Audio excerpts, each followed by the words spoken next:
Hello everyone, and welcome into the studios of WJHI for the first installment of Wonder Woman. Today I have with me Pat Harrison, and we are going to show you women in power in business in our area.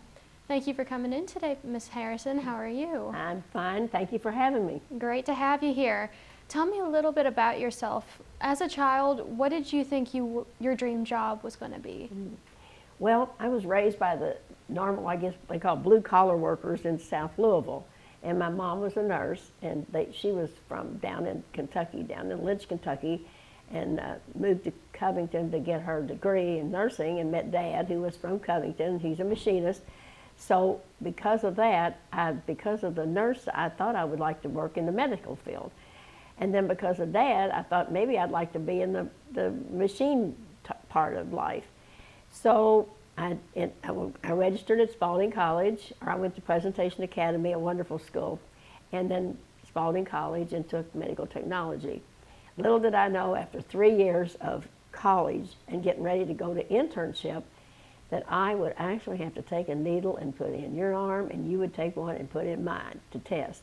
And I said no. And I thought that a med tech, what I was told was they did the actual examination of the blood and not the gathering. So with that in mind, there I left that deal. So then as a child, at my dad's deal, I used to crawl under the car with him on Saturday to see what was going on, and I couldn't figure that one out. And then I took in college, there was a class about what you were intended to be, and it had cogs going this way and that way, and you know what, I thought, I don't care which way they're going. So that took care of that. So really, I just sort of got married, moved to Indiana, and that was the best thing I ever did in my life without realizing it. I came here with very little knowledge of the Hoosiers. All we knew was there was gas wars in Jeffersonville, and we had strawberries up on the hill in Starlight. And then I joined Beta Sigma Phi sorority, which is a wonderful group of women, and I've learned a lot about local things. And I was asked to join, but yet somehow or another I always read the paper from back to front. And if you do that, you see the home ads. And we did buy a home, and I was barely 21, but we bought our first home in Indiana. And I did learn about, Floyd County Bank and Mr. Bill Harshey and Charlie Phelps. They were with the bank. And I respected them, and I thought this was an interesting profession. And so after we purchased our home, during the purchase, I realized it's like the interest rate. I thought, we're paying 5 3/4%. And when we paid this house off, and our house was $12,500, which was big back then, we would have paid 40-some thousand, and that was even bigger.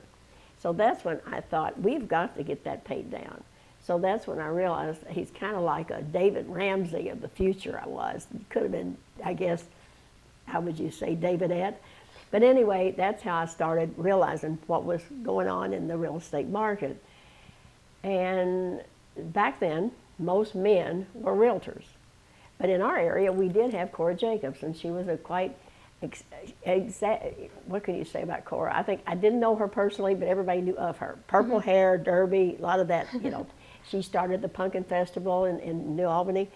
And I thought, it would be fun to do that because I truly believe in home ownership. And I truly believe that women can handle almost anything if they really want it, if they want it bad enough. So that's when I decided I'd get a license. Mm-hmm. And so I didn't have any extra money. Our money was tied up exactly because my husband worked at Pillsbury, which is a local company then, and we just on a real tight budget. So I found out you needed to pass a test in Indianapolis. So I needed $10. Well, they assumed you could write a check. Well, we had no checking account. We didn't have any money hardly. So I had a $10 bill on my application, and it wanted a picture in the last 6 months. And of course, we didn't have a camera. So with Beta Sigma Phi, they had taken a picture of all of us new people, and I had one about the big as the end of your little finger. And I took it and pasted it right on there, and my $10 and my application, and I sent it to Indianapolis. And I often thought, I wonder what happened to those ladies that opened that application. They've got to have laughed. And they said, this gal really wants to be a realtor. So anyway, long story, it went in, I got accepted, and they told me about the date to go. And then I realized I had to take a Greyhound bus, and I also had never been to Indianapolis. And so it was a very tricky situation because they stopped at every cow town between here and there. And I kept watching my clock because it was 9 o'clock deal. So when I got there, I realized I was 2 blocks away. I didn't even know what the building was the name, and I ran like Rocky to get to that.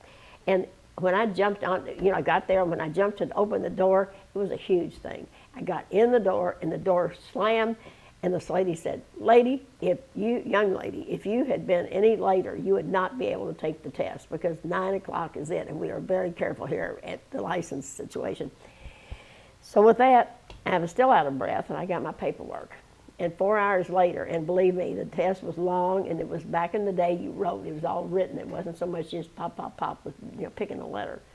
So then I had to go home. Now that was the worst thing because I had no money, but I had my bus ticket. So I found the bus terminal again, got on the bus, and I'm telling you, when you are 21 years old or early 20s, and you are starving, and you've been at a test all day, and you've been up since, to get to the bus station, I don't think about starving. I certainly know what a starving person feels like, and I was starving. So I finally got back to my home, and then I began my real estate career. Fortunate, I have to back up and tell you one story. You did need a broker to get that license before you could even go take the test. And I took the people that I had purchased my house from, was the Weber Company, which they're no longer in business. And I went to Mr. Weber, and I said, Mr. Weber, I introduced myself. I said, I'd like to be a realtor. He said, you would? I said, yes, and I'd like to work for your company. He says, oh, no, we don't hire women here. And I said, why? I said, it says right here, it gave a name, and it was a woman. He said, oh, don't count her. That's my daughter. I just put her on there to make our list of names look longer. And I thought, all righty. And he said, I said, well, Mr. Weber, what am I going to do? I want to be a realtor. And he said, why don't you go across the street and see if old man Smith will take you in his company? So when I've told the story before, the girls will say, well, what did you do? I said, I went right across the street to old man Smith to see if he'd take me. So I went in there, and there was Mr. Smith. Now, for you young people, you would never know what I'm talking about. But if you're older, and if you're over 60, you would know that Mr. Peepers was a show we used to have, the kiddie show. And he was kind of like the big yellow duck or whatever that you all have. And he was a sweet, kind man. He had hair around here, and he had little wire glasses, and he was kind and good. So that's what Mr. Smith looked like. That, and he also looked a little like Norman Milheiser, if you've ever had your accountant done. So I said, Mr. Smith, Mr. Weber sent me over, and do you take realtors here? And he said, well, I don't do that part. He said, I do the insurance part of our company. However, my wife in the back, Gladys, interviews our agents. Now, this is a small company, and I don't think they had that many, but that was okay. So I start back for Meet Gladys. And I want to tell you something. You have this one vision in your life. And there she sat, kind of like a Buddha. She was kind of a big person, and she had the black hair tied back with a big black bun with 2 of those pearly things stuck in there. And cute face. And but what she had on was these big cat glasses. And when I saw those cat glasses with those rhinestones shining, I thought, I think I like her already. So we got to be friends. I asked her, she asked me, she says, why do you want to be a realtor? Same thing you'd asked me. And I said, because I think that people, it's the right of home ownership. And I really believe that it sets you apart from everybody else to own your own home. And I believe that you should, as soon as you can, and you should work on your interest rate, and that's what I believe in. Definitely. You have definitely said that you value your career. So what would you say is the difference between having a job and having a career in your life? That's easy. A job is a job that you have to do for usually economic, financial purposes. You support your family. The man of the house is always looked to if he has to work on assembly line or whatever it is, it's just kind of not the perfect place to be, but it grants him the money to support his family and have his dreams, and to be later, and he can't wait to be out of there so he can do his dreams. He can have his own company, be an entrepreneur, start a new company. But a job is something, it's good. You have to have a job to get somewhere. It depends on what your situation is, but a job is a job. A career, even by the word of it, when you say job, when you say career, it's a whole different, thing. It's more forwarding. Yeah, an accent. And Yeah. so when you get career is exciting. There's no 2 days alike. I never know when that phone rings who it's going to be on the other end, and hopefully it's a house sale or a house listing. But it could be sending trouble. Maybe they've gotten in trouble with their houses. Maybe they bought too much house. Maybe they need a bigger house. And they usually have a problem, and they need to get it solved. So I'm a problem solver in a lot of ways, and always have been. I also believe in networking. The more things that a realtor or anybody can do, the more fingers you put out in the public, the happier you're going to be. For every person that, like if you go to the library, meet the librarian, get to know who runs the library. She's probably had nobody ever come in her office and say, I'd just like to meet you and see what a fine job you're doing and how you like about your job. Yeah. Everybody you get to know adds to your growth in your lifetime. Do you think, since you are talking about outreaching and growing, do you think our society has grown to change and be more helpful to women and business and overall? Baby steps. Baby They're going steps. all baby steps. We're not like we should be. But in real estate, I truly got to tell you, I never felt that way. That's like the pandemic.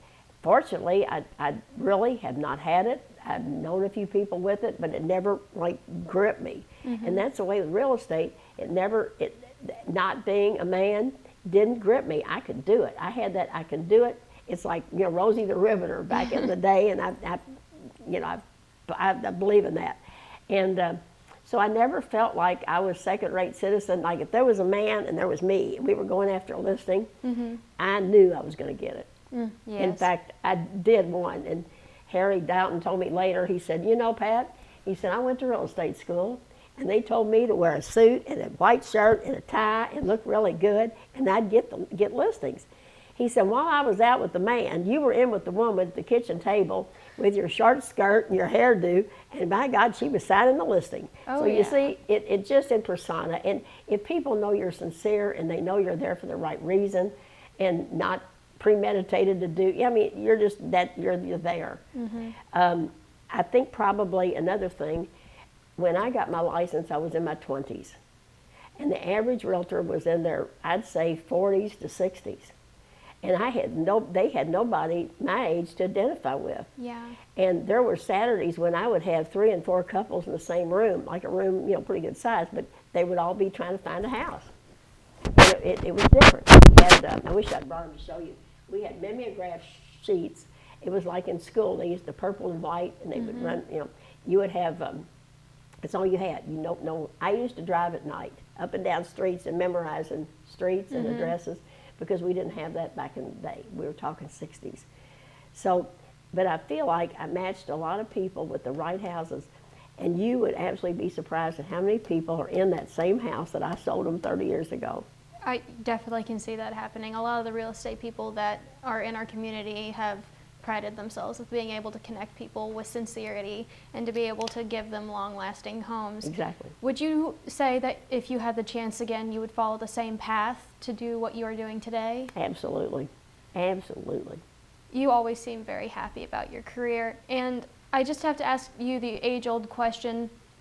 For the girls who are starting out in a business career today, or in general from high school, and they're trying to figure out what to do with their lives, what is your biggest advice for them? Keep looking. Well, like with me, I thought it was the medical career.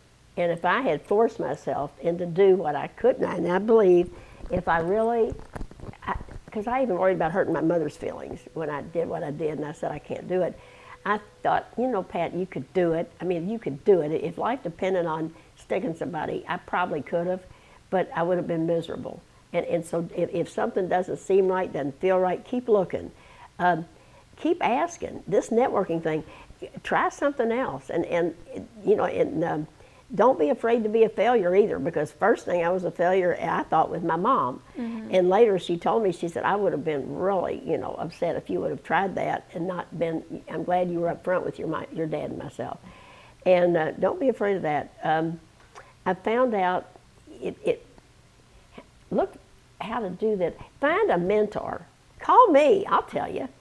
I mean, that's what I do, and I've got time. We could sit down and discuss things. If any of you girls are having a thought about real estate or not having real estate, just want to know what's out there for us, and you're not feeling like you know it all, and you want me to help you, I'd be glad to, because there's avenues out there for everything. So many more than we used to have. You know, you had a biology major, you didn't have, you know, the green warming, the earth warming, and there's so much out there more that a biology major can do. Yeah. And so I feel like you all are at a tipping point with the internet. It can be bad, but it can be wonderful. Definitely, it could be very bad. It can be very bad, and you've got to weed through that. The one thing, if I leave you all with one thing, it would be the people that you surround yourself with are going to make your life. And fortunately, I had, not monetarily, I had, like I said, an average mom and dad, but they love me and I love them. Mm-hmm. Now, if you're not fortunate enough to have both parents, and I know you a lot of times you don't, but if you have a strong parent, but you've got a grandmother or a great-grandmother or Aunt Sally or somebody that can help you, reach out to them, because they love you. And a lot of times in your family, they don't reach out. They feel timid. Maybe around teenagers, a lot of times you're intimidated. Yeah. So, but don't be afraid to reach out to people in the industry that you're interested in, or people in your family that are maybe not that close that you think won't be interested in you. They'll sit down and talk to you. Talk to your grandpa. He loves to talk, I bet you. But I mean, that's what I would say. Don't ever feel alone. Always feel there's somebody out there that'll pull you along if you look for them. Would you say that your parents were your biggest mentors? I truly believe that. Yes, and I can tell you stories. The one I still remember in 8th grade that we were tied for a scholarship, Jeanette and I, and we were best friends, and that's tough. And that'll happen too in real estate. You have a best friend, and you're after the same listing. But and she got it because Sister called us in and she said her handwriting was better than yours. And yes, it is. So I knew. So I came home and I felt so bad, and I thought, well, you know, that was $100 saved, and that was a lot of money back then. And I can remember feeling so bad, and it was a long walk home. And I got there and we were having dinner, and I said, well, I missed the scholarship by not even a point. It was identical. It was just, and you know, Dad right away, and he could have said, and Mother could have said, if you'd have worked a little bit harder, if you'd have studied a little bit more, if you'd have done this, they didn't say that. Dad said, you know what?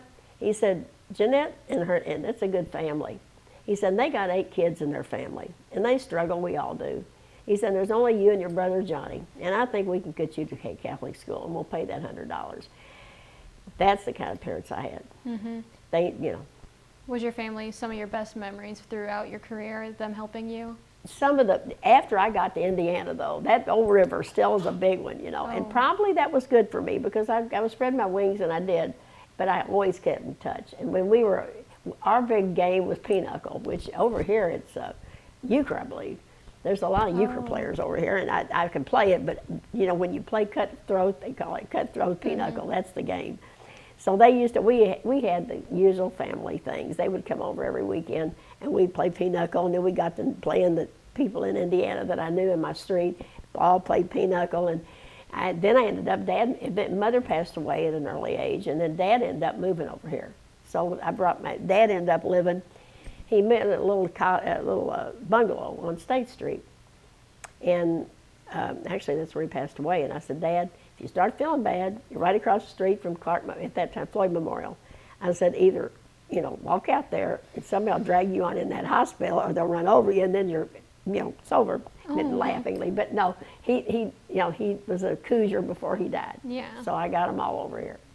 Well, you definitely have had a great career and great life.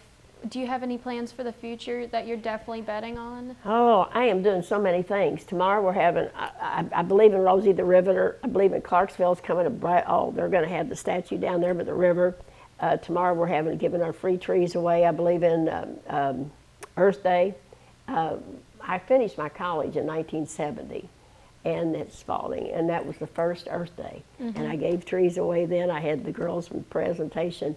The girls from Spalding planted them, but the girls from Beta Sigma Phi bought them, and then we got them in Indiana. They're planted at Community Park. Those trees are there. So yeah, we're doing that. We're planting trees, the Rosie. The cancer center's doing well. I've got the wonderful letter from a lady that told me how she appreciated that center. It's all free. You can get wigs, prosthesis, anything, and we didn't have one before. Ivy Tech. I believe in Ivy Tech so much. It's a wonderful school, and you can, and from Jeffersonville High School, you can get a scholarship there, I understand. And boy, what a wonderful, wonderful way to get a step into life. They have wonderful teachers. They're caring teachers. I've met most of them. Great. In fact, their chancellor came from Jeff High. Got a connection there. And I'd suggest anybody that needed, sometimes you're not ready when you get out of school. And just because they give you, that pathway. diploma, that cap, and you're not ready. You need a year. Well, go up there. Take a general class and decide. And come to somebody like me that's in something and say, just talk to me, and we will, and get you going. But I think that would be a great step. So if you're not sure about school yet, you're not ready to go to U of L or Indiana University or Purdue or wherever, try Ivy Tech. What would you say is your, if you could say anything to everybody out there about your life, your career in business, or just anything that you haven't already said that you felt is important, what would that be? Well, I have, you asked about the Power Women. I wish I'd have brought in there's a plaque in presentation. You'd have to go to the school and you'd have to go up in the tower. And I put the windows in, but they had the plaque there. And it's POWER, and it's positive thinking, overcome your negative past. Win is every day, and E is every day, work on it, and the last is respect. Respect, you have to respect yourself, and respect your family, and respect God. You always have to have respect. That's what they teach you. If you don't give it, you won't get it. Exactly. And it's all about respect. And Aretha Franklin had it right when she sang. And that's the one word. I guess the two most important words, there's a lot of words that you think about, but kindness and respect. Yes, definitely. And they just go together. And how many times somebody will leave this earth and you'll think he was kind or she was kind, and that it's just wonderful to see that. Rather than say that person was the leader of the band, or that was, I didn't mean band, but the leader of the company. It doesn't say the same. That man was kind. It's definitely and one thing that respectful. lasts. Yes. Yes. So, I just wanted to say thank you so much for spending your time here today. You are a great person to interview and be with, and you are always a bright thing to talk to. Thank you coming from all of the WJHI students and staff, and we will see you next time for the next episode of Wonder Woman. This has been a WJHI production.